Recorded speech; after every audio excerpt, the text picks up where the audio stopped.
Today, the protest, I'm just sharing a photo here that's happening in front of Corbett.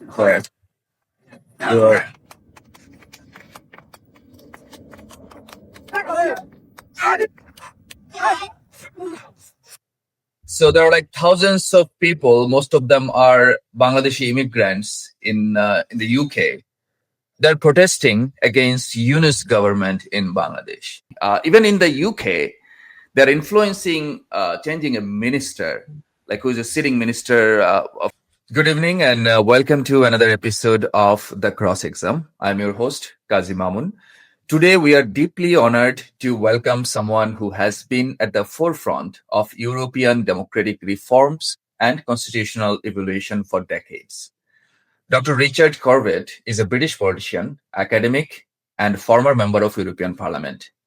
He served as the final leader of European Parliament Labour Party from 2017 to 2020. He has long been recognized as a major voice in the debate over UK's relationship with EU and on efforts to reform, strengthening democratic accountability within the Union itself. Welcome to the CrossExam, Dr. Corbett. It's a pleasure to have you with us. Thank you. Those sort of things. The dividing lines are not really people that everybody in one country thinks one thing and everybody in another country thinks another thing. The dividing lines are typically political. So having a body that represents different political views instead of national views, so liberal, socialist, conservative, green, and so on, that shows the reality of public opinion across Europe. You never get everybody in one country thinking one thing and in the next country thinking the opposite. The range of views is present in every country. And that is visible in the Parliament because members sit by and are elected to it according to their political affinity, not their nationality. And if you highlight that, that makes the arguments among governments in the council a little bit less hard-edged one country against another, because the reality is that's not where the real dividing lines are. So there was both a democratic reason and a pragmatic reason to strengthen the European Parliament. And the result is that whereas, 50 years ago, for the time of the first European elections, the European Parliament had no powers, now you cannot adopt any or hardly any European legislation without the approval of the Parliament. You can't adopt a budget.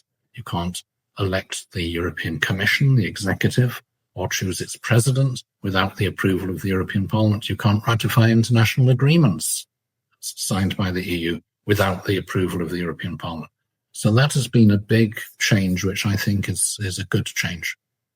So I have been interviewing global leaders like yourself, and I'm trying to learn, when is it the time, when you, in your case, you have also been involved in policy consultation and institutional reforms, that efforts beyond the EU. So, what motivations do you have or did you have when you continued your engagement in global democratic forces? Well, I referred earlier to my internationalist background, and I think one of the biggest challenges facing our planet which is governed by sovereign states, all in their little corner, all seeing themselves as rivals to each other, that is a huge danger for our future. We've got to find ways of countries working together based on developing common rules, common norms, common standards, including human rights, not based on who is the strongest, not based on wars, not based on military confrontation. If we continued on that route, it would be the end of humanity. That's one of the biggest challenges we face. And the planet, after all, is facing huge problems that you cannot solve alone in your little corner in any given country. Climate change being perhaps the most obvious one. But stability, the economic, the trading system around the world, development, human development, none of that can be solved each in our little corner acting alone. So with that in mind, today the protest, I'm just sharing a photo here that's happening in front of Corbett.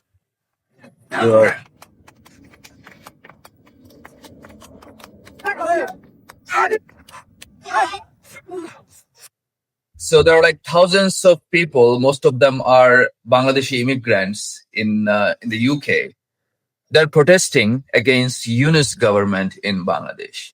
And we noticed that in Canada or like in the West, we see, and European countries, like different places too, we have been noticing this type of protest, not just for Bangladesh, for other Southern Asian countries that has been involved in somewhat politically, economically with Europe and Americas. So like you have been part of the EU delegations that engaged with South Asian countries. How would you characterize Europe's strategic relationship with Bangladesh in particular now?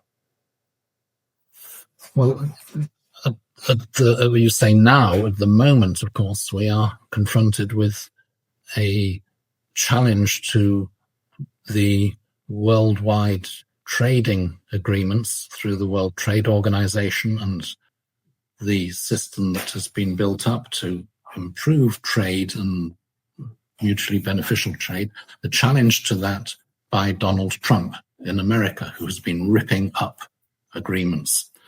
We already have challenge of a different sort with Vladimir Putin invading neighboring countries, sovereign countries, Ukraine, and creating a challenge of a different nature. So I think there is a stronger case than ever for countries for Europe and the countries of South Asia, including especially, of course, Bangladesh and others, to strengthen their relationships and reassert the need for a rules-based international system, and especially the trading system. So like in Bangladesh, we have seen like growing concern over foreign influence. From your perspective, like how can international actors support democracies like without being perceived as like new colonial? Because we have been noticing like how influential West has been using social media like as a tool and manipulating people and their mindset, how they act and how they react. For a most recent example, even in Nepal, there was a Genji protest, and within 2 days, they burned down the capital, they ousted the government, and they are now in a new crisis without government or a very weak government. How do you see that influence with big tech companies or the European countries or even Donald Trump himself? Yeah, well, I think we all face the same challenge that the new technologies in social media in particular mean that so much news, or often fake news, is spread by word of mouth. Under the radar, very often you don't know that a particular message is being pushed in small groups and around groups that are sharing an interest in a particular subject. You don't know that because it doesn't hit the wider public initially. So you don't have a chance to respond to what is being initially circulated until it's already reached thousands and thousands of people. Now, many times that's fine, that's not a problem. But very often it is a problem when, as we all are in all our countries, we're susceptible to sensationalist claims. You read something and you think, my goodness, that's outrageous, and perhaps you share it with somebody else. But if it's not true, then you are spreading a lie. Or even if it is true, but placed in a context that doesn't explain the wider situation, that doesn't examine the consequences, you are creating a snowball that gets bigger and bigger as it gets passed from one person to another, to another, to another, to a large group, before there is a wider debate bringing in other viewpoints. social media, in a way, has created lots of little ghettos. It's very easy to find, often benignly, I might be the only person in my little town who's interested in collecting stamps. Wow, with social media, I can find somebody else in the next town or down the road or whatever that collects stamps, and you can quickly set up a group of people who like collecting stamps. Great. But if that's something different, if it's somebody who is obsessed with something not very nice, from paedophilia to extreme political views to illegal drug dealing or whatever, who can very easily connect and find other people with the same view and share those views among themselves and spread that without anybody else being aware of it, you get lots of these little ghettos. And public discourse is no longer just the big discourse with newspapers, televisions, radio, big meetings, public meetings. It's lots of tiny little groups, often small groups of friends, innocently enough, you might think, but that's the way messages and messaging and information is going around.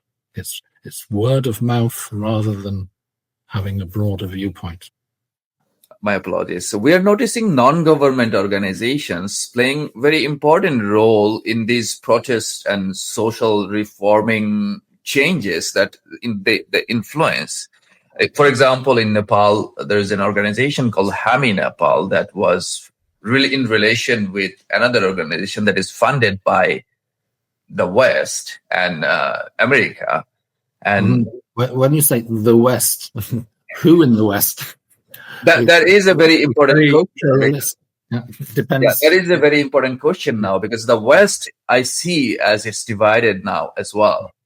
More importantly, what like based on your experience or your travel, like, do you see the countries like Bangladesh or Nepal as being like they are geopolitically squeezed by India, China, and American interest?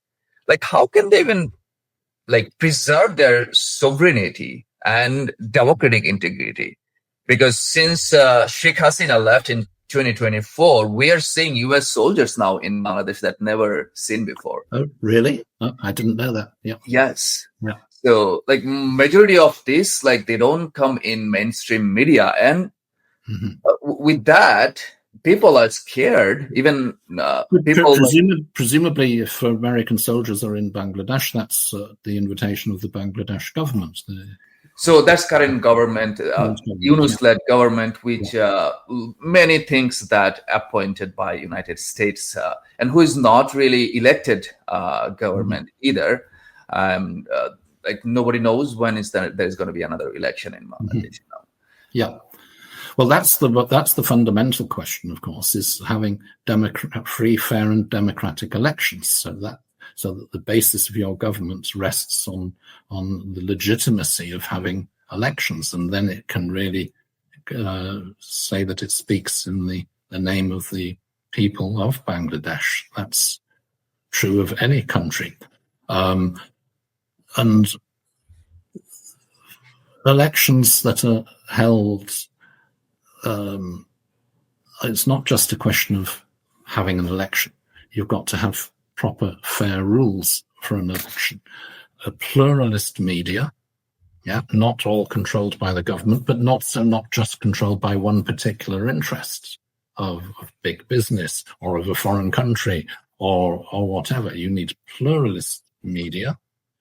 You need essential fundamental rights to be respected, and have a democratic system that therefore means that when the government speaks for the country and takes decisions for the country, it rests on due process, a proper pluralist democratic process where multiple viewpoints have been able to be expressed, and a political process takes place to discover what is the common ground that reflects the majority interest of the country.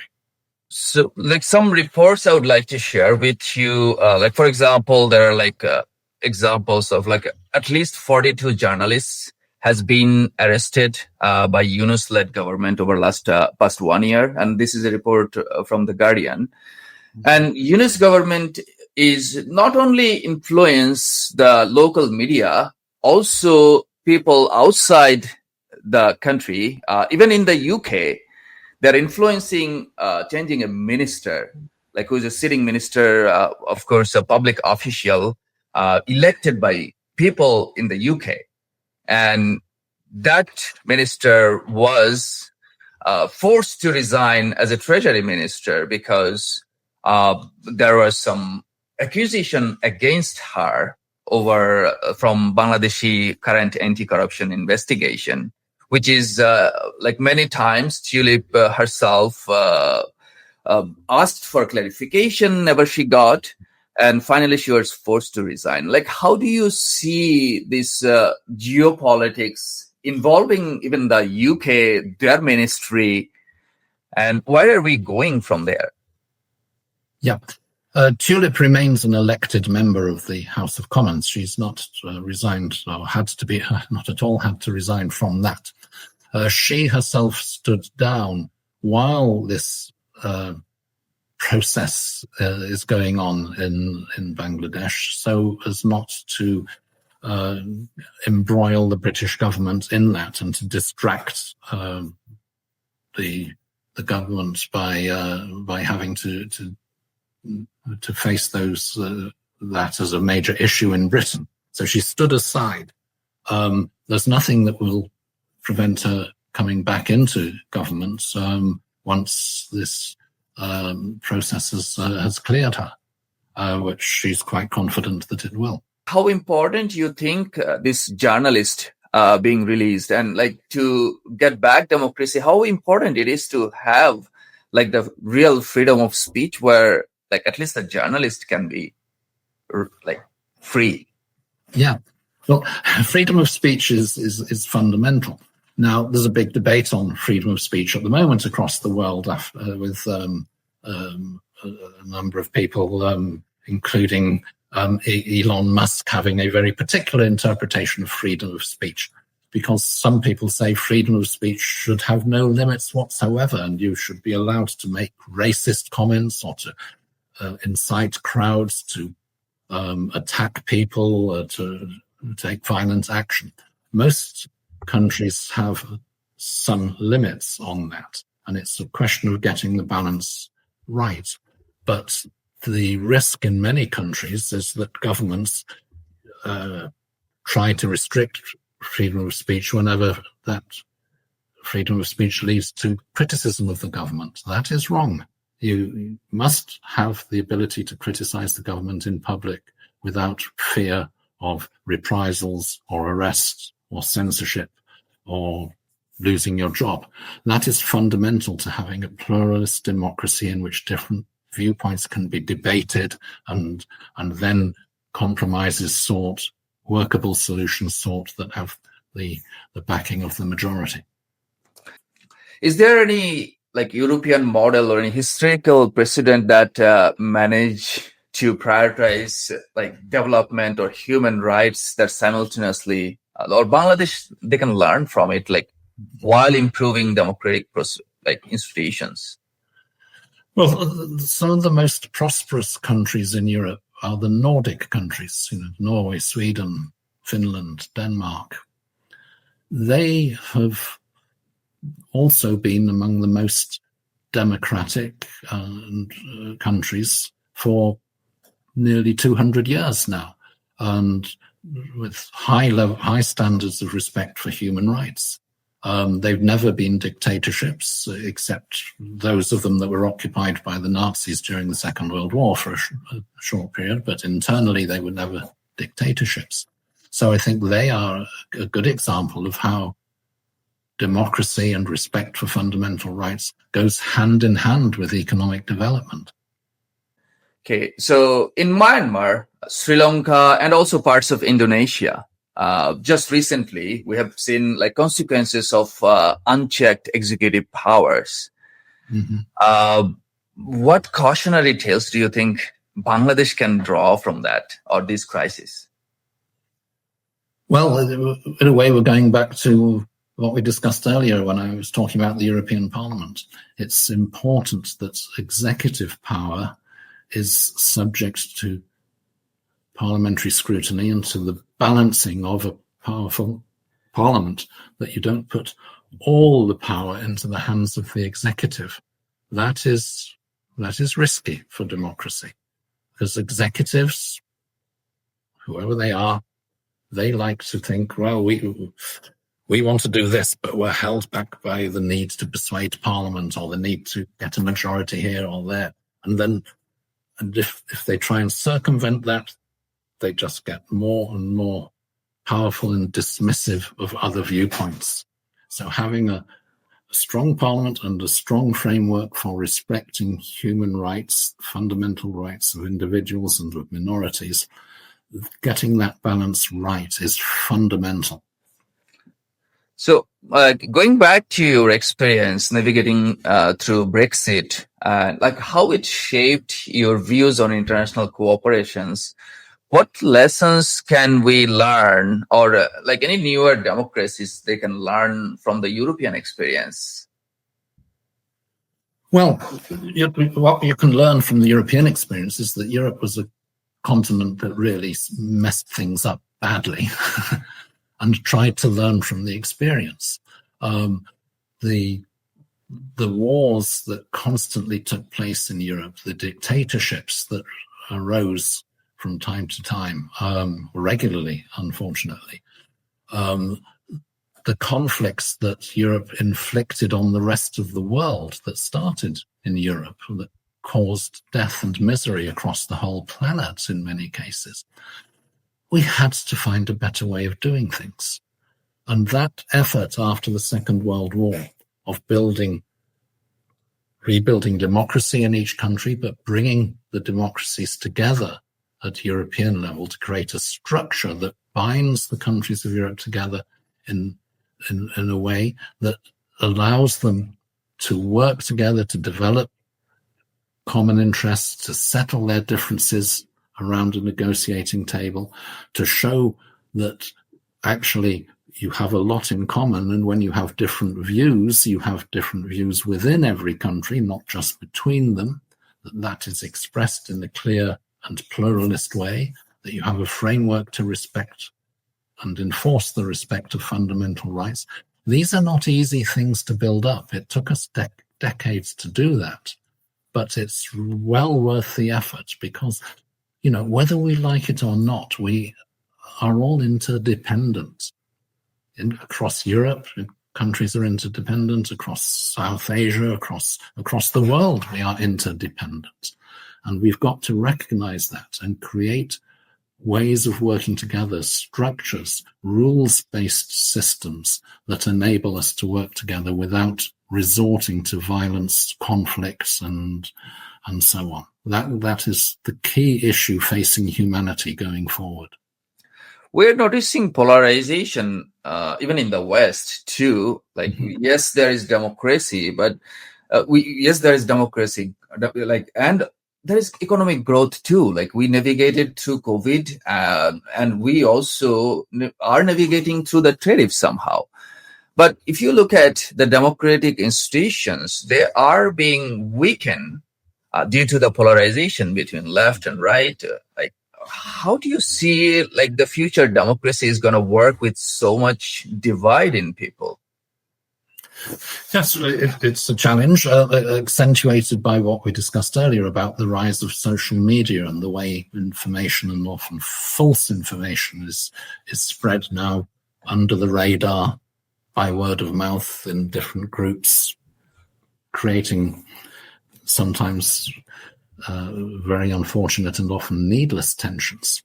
And in many European countries, we have seen the rise of what we call the far right, parties that are sometimes ethno-nationalist, sometimes very reactionary against the developments of individual rights over the last half century, that are ultra-conservative on social questions.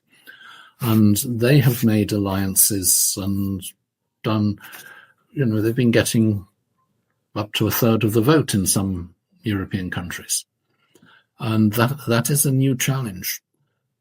Up to now, none of the hardline ones have gained a majority and formed governments by themselves in any European country. Sometimes they've been allowed into coalitions with other parties where they have been forced to compromise and learn the need to compromise. There are different views about the wisdom of that course of action, but we are facing that challenge. And I think if you look at North America, the USA at least, you see similar things going on. We noticed that when a CO summit was happening and Putin, Modi and Xi, they are together and they're forming an alliance. We noticed that President Donald Trump sitting with all the tech giants, like people who has control over social media, Facebook, TikTok, Microsoft, or all the big tech giants, even most recent AI leaders, he's sitting with them, trying to get their trust in him to save his plan. Mm-hmm. How do you see this difference? While one side there are global leaders fighting the tariff, trying to unite, and at the same time we are noticing that Trump is trying to create a strong ally with the tech giants, who are somewhat socioeconomic control they have in the society. Well, Trump has realized the power of social media and has tried to get these tech giants on his side for his side in domestic US politics, but also beyond that. Trump is also very volatile and unpredictable, if you don't mind me saying so. It remains to be seen. I mean, look at his alliance with Elon Musk, which ended with a huge fight and bust up. So we will see where that leads, but it's something that needs to be watched very carefully, because bringing together very powerful political leaders with very powerful tech giants, as you called them, those that in many cases control the tools of social media and can adjust the algorithms to give more prominence to certain views and less prominence to other views, that is a very dangerous trend that we must all beware of going forward. But you also mentioned that summit, which can also be looked at with a degree of alarm from a different perspective, that certain leaders are getting very cozy with Vladimir Putin. Remember, Putin has caused Russia to invade a neighboring country, Ukraine, a country which it had many historical links to, but when the Soviet Union split up, a treaty was signed, agreements were reached on the independence of each of its former Soviet republics and on their borders and on their independence, and violating all international norms in a very brutal way that has caused thousands and thousands of deaths also on his own side. Vladimir Putin has invaded Ukraine, and to cozy up to him, to be supportive of him, is also, I think, very unwise. So at the same time, a few days ago, we also noticed that drone attack in Poland. It's probably first time happened since NATO formed. Mm-hmm. Do you see, or do you foresee another big world war coming for us, while Russia is playing that evil role here, especially not just Ukraine? Ukraine is half destroyed, as we see. How are the European countries working on this issue? Because this is not necessarily a war against Ukraine. This is a global crisis we are facing. Yes, there are many in Europe, and especially on those countries that border Russia or are close to Russia, like the Latvia, Lithuania, Estonia, Poland, Romania, who are very fearful that Putin doesn't just have his eyes on Ukraine, but wants to go further and reestablish the dominance that Russia had through the Soviet Union in the old days over the whole of Eastern Europe. And the drones that recently came across the border into Poland are seen by many as Russia trying to test the reaction. And of course, what we are discovering in Europe is that we thought for many years, we'd had a peace dividend after the end of the Second World War. There was no need to waste large amounts of money on weapons and military and armaments, which are very expensive. And now Europe is being forced to crank up such expenditure, to be prepared to have counter missiles to shoot down drones, to have all the things necessary to counter a potential invasion and to give support to Ukraine. So that's another thing that has forced European countries to have to work together, because the cost of this is huge. But if you share the burden, you avoid duplication, you can do that. But it's very sad that we have to do that. We thought that page of history had been turned, the idea that you had a sudden invasion of one sovereign country by another sovereign country, that has hardly happened for decades now. There have been conflicts, plenty of conflicts in the world, but they have not been of that nature. And that is now a wake-up call that very sadly and alarmingly, we now need to be able to deter such an action being repeated beyond Ukraine. If we fail to do that, do you foresee World War III happening soon? Well, I very much hope not. I think given the weapon systems that now exist, a third world war would be catastrophic.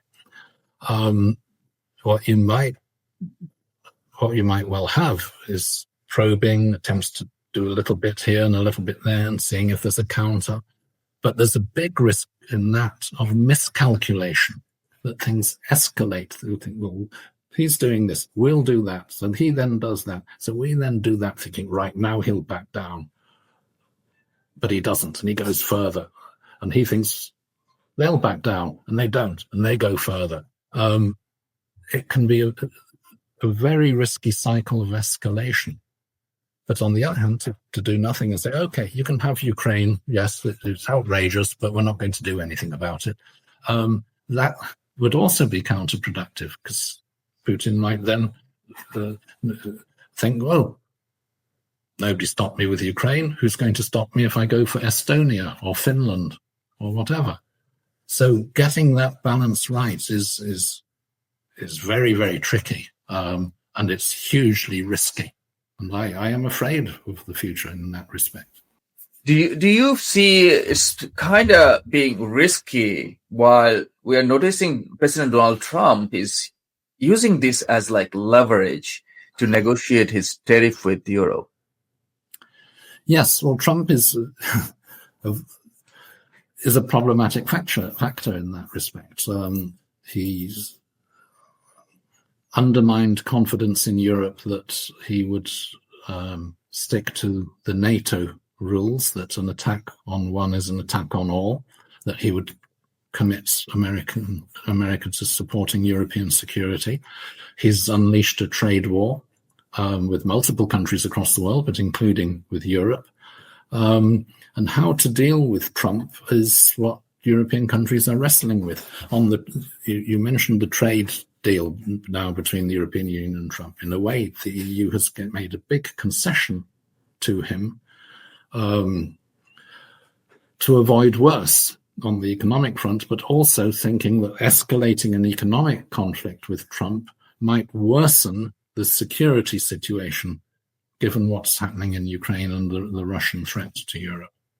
And Europe made a calculation not to go down that route, not to take that risk. So they've They've tried to placate Trump to say, okay, we'll do this, we'll concede that on the economic and trade front in a way that normally it would not have conceded.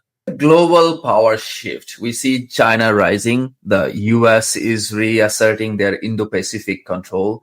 And we just talked about Russia's geopolitical move. Like, how should countries, like democratic countries, like, let's say, countries that are seeking democracy, like, for example, like Nepal, Bangladesh, or Indonesia, they are going through this crisis now. How can they align themselves with who they align with, what futures wait for them? How do you? Well, perhaps they shouldn't align themselves automatically with one or another of these great so-called superpowers. They should rather try and reinforce what's left of the multilateral world system, strengthen the United Nations, the World Trade Organization, criticize Trump strongly for withdrawing America from the World Health Organization, even, for Christ's sake. I mean, that's incredible. And Trump has been dismantling the World Trade Organization. That is terrible. But rather than create new blocs aligned with the USA or with China or with Russia or with whoever, try and work with other countries that are not seeking to dominate the world, but want to create a framework across the world where we can all work together. Europe is the obvious, an obvious example of that, but it's not the only one. And I think that countries in Asia that are not China have an interest in doing that, and we need to cooperate together.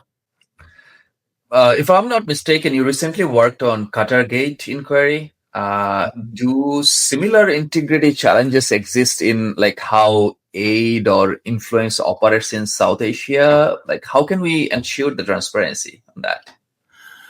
Yeah, well, the Qatargate was a sort of bribery scandal in the European Parliament, and as in any parliament, if that happens, you need to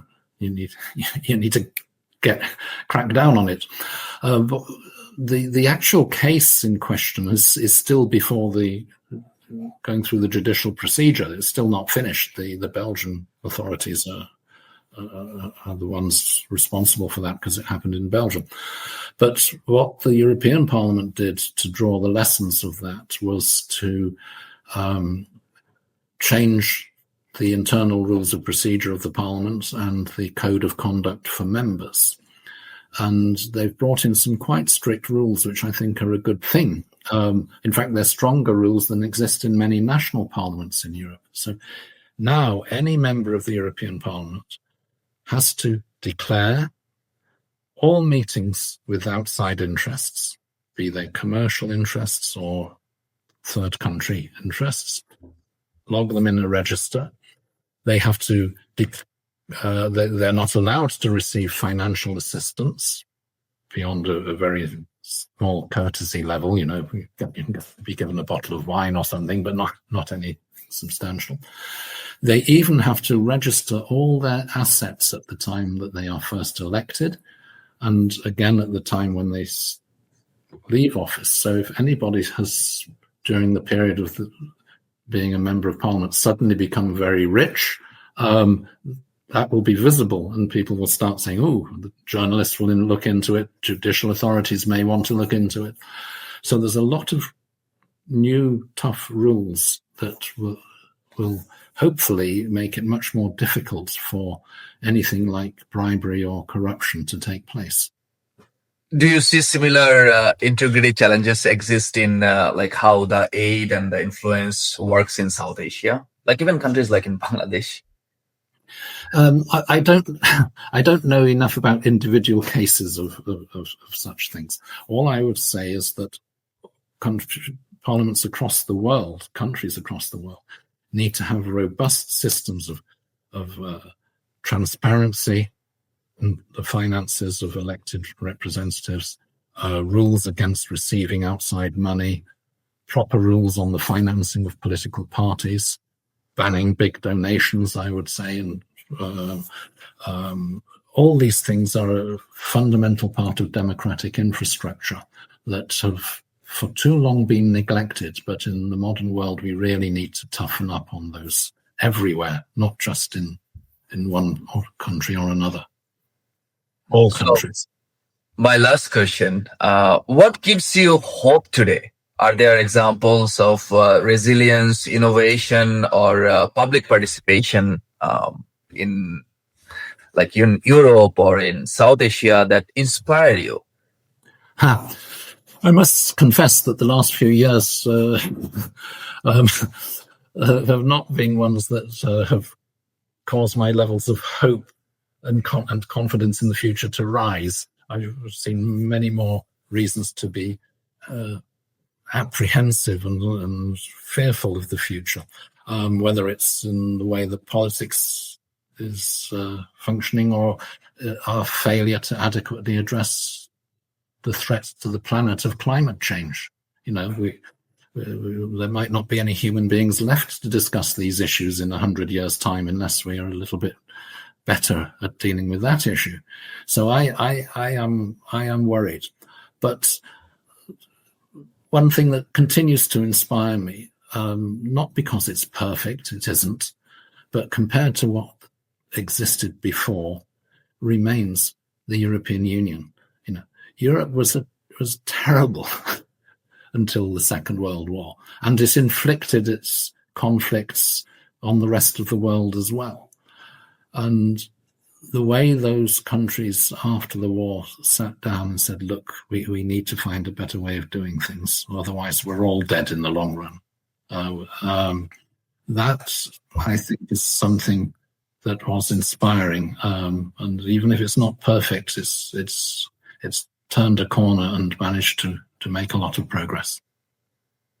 Thank you, Dr. Corbett. It's been an honor discussing these vital issues with you. Your lifelong work toward a stronger, more democratic European Union has offered many lessons for countries like Bangladesh to navigate through this stormy water of modern geopolitics. Thank you for joining us on the CrossExam. We hope to continue this conversation in the future, and we remain grateful for your voice and the experience in global democracy. Thank you very much, and thank you for the good discussion and the excellent questions. Thank you. Thank you.